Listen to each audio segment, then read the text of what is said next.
خدا یقیناً تمہیں یاد کرے گا اور تمہیں اس ملک سے واپس لے جائے گا۔ آج کے لیے ہماری پہلی تلاوت تکوین کی کتاب، اس کا 49واں باب 29ویں سے 33ویں اور 50ویں باب کی 15ویں سے 25ویں آیت مقدسہ۔ یعقوب نے انہیں تاکید سے کہا کہ جب میں اپنے لوگوں میں شامل ہوں گا تو مجھے اپنے باپ دادا کے پاس اس مغارے میں جو افرون ہتی کے کھیت میں ہے دفن کرنا، یعنی وہ مغارہ جو مکفیلا کے کھیت میں ممرے کے مقابل کنعان کی سرزمین میں ہے، جو ابراہیم نے کھیت سمیت افرون ہتی سے خریدا تاکہ اس کی ملکیت کا قبرستان ہو۔ وہاں ابراہیم اور اس کی بیوی سارہ دفن کیے گئے، اور وہیں اسحاق اور اس کی بیوی رفقہ دفن کیے گئے، اور وہیں میں نے لیا کو بھی دفنایا۔ اس کھیت اور اس مغارے میں جو بنی ہت سے خریدا گیا، جب یعقوب اپنے بیٹوں کو وصیت کر چکا تو اس نے اپنے پاؤں بچھونے پر سمیٹے اور جان دے دی اور اپنے لوگوں میں جا ملا۔ اور جب یوسف کے بھائیوں نے دیکھا کہ ان کا باپ مر گیا تو انہوں نے کہا کہ شاید یوسف ہم کو دکھ دے گا اور اس ساری بدی کا جو ہم نے اس سے کی پورا بدلہ لے گا۔ تب انہوں نے یوسف کو کہلا بھیجا کہ تیرے باپ نے اپنے مرنے سے پہلے وصیت کی کہ تم یوسف سے کہنا اپنے بھائیوں کی خطا اور ان کا گناہ بخش دے، کیونکہ انہوں نے تجھ سے بدی کی تھی، اور ہم بھی تیری منت کرتے ہیں کہ اپنے باپ کے خدا کے بندوں کے گناہ کو بخش۔ اور جب یوسف سے یہ کہا گیا تو وہ رویا، اور اس کے بھائی بھی آئے اور اس کے سامنے گر پڑے، اور انہوں نے کہا دیکھ ہم تیرے غلام ہیں۔ یوسف نے ان سے کہا نہ ڈرو، کیا میں خدا کی جگہ پر ہوں؟ تم نے مجھ سے بدی کرنے کا ارادہ کیا، لیکن خدا نے اس سے نیکی کا قصد کیا تاکہ جو تم آج کے دن دیکھتے ہو وہ کرے، اور بہت سے لوگوں کی جانیں بچ جائیں۔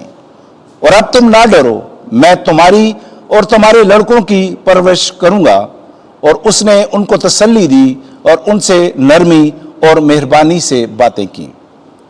اور یوسف اور اس کے باپ کی اولاد نے مصر میں سکونت کی، اور یوسف 110 برس زندہ رہا، اور یوسف نے بنی افراہیم کی تیسری پشت دیکھی، اور منسے کے بیٹے ماکیر کے بیٹے بھی یوسف کی گود میں رکھے گئے۔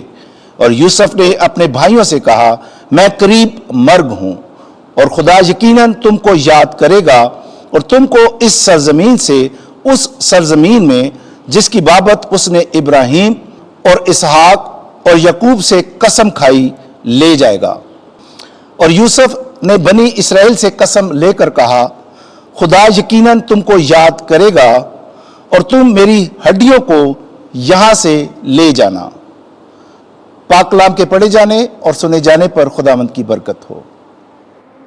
زبور 104 جماعتی جواب۔ اے غریبو، تم جو خداوند کو ڈھونڈتے ہو وہ تمہارے دل تازہ کرے گا۔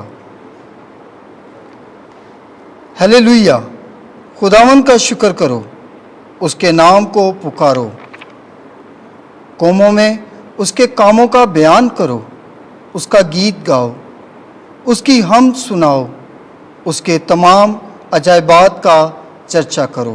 جماعتی جواب۔ اے غریبو، تم جو خداوند کو ڈھونڈتے ہو وہ تمہارا دل تازہ کرے گا۔ اس کے قدوس نام پر فخر کرو، خداوند کے طالبوں کے قلب شادمان ہوں۔ خداوند اور اس کی قوت کو طلب کرو، ہر وقت اس کے چہرے کی تلاش کرو۔ جماعتی جواب۔ اے غریبو، تم جو خداوند کو ڈھونڈتے ہو وہ تمہارے دل تازہ کرے گا۔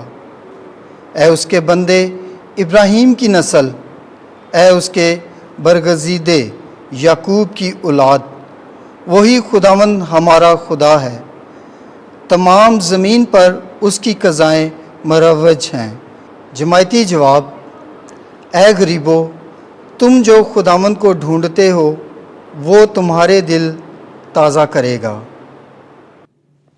خداوند آپ کے ساتھ ہو۔ انجیل مقدس متی کے مطابق اے خداوند تیری تمجید ہو۔ 10واں باب 24ویں سے 33ویں آیت۔ ان سے مت ڈرو جو بدن کو ہلاک کرتے ہیں۔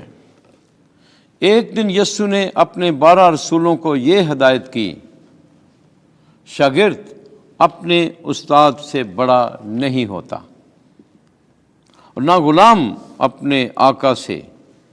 شاگرد کے لیے یہ کافی ہے کہ اپنے استاد کی اور غلام کے لیے یہ کافی ہے کہ اپنے آقا کی مانند ہو۔ جب انہوں نے گھر کے مالک کو بال زبول کہا تو کتنا زیادہ اس کے گھر والوں کو نہ کہیں گے۔ اس لیے ان سے مت ڈرو، کیونکہ کوئی چیز ڈھپی نہیں جو کھولی نہ جائے گی، اور نہ چھپی ہے جو جانی نہ جائے گی۔ جو کچھ میں تمہیں اندھیرے میں کہتا ہوں اجالے میں کہو، اور جو کچھ تم کان میں سنتے ہو کوٹھوں پر اس کی منادی کرو۔ اور ان سے مت ڈرو جو بدن کو قتل کرتے ہیں پر جان کو قتل نہیں کر سکتے، بلکہ اسی سے ڈرو جو جان اور بدن دونوں کو جہنم میں ہلاک کر سکتا ہے۔ کیا پیسے کی 2 چڑیاں نہیں بکتی اور ان میں سے ایک بھی تمہارے باپ کی مرضی کے بغیر زمین پر نہیں گرتی؟ بلکہ تمہارے سر کے بال بھی سب گنے ہوئے ہیں۔ پس مت ڈرو، تم بہت چڑیوں سے زیادہ قدر رکھتے ہو۔ اس لیے جو کوئی آدمیوں کے آگے میرا اقرار کرے گا، میں بھی اپنے باپ کے آگے جو آسمان پر ہے اس کا اقرار کروں گا۔ مگر جو کوئی آدمیوں کے آگے میرا انکار کرے گا، میں بھی اپنے باپ کے آگے جو آسمان پر ہے اس کا انکار کروں گا۔ انجیل مقدس کے وسیلے سے ہمارے گناہ معاف کیے جائیں۔ اے مسیح تیری ستائش ہو۔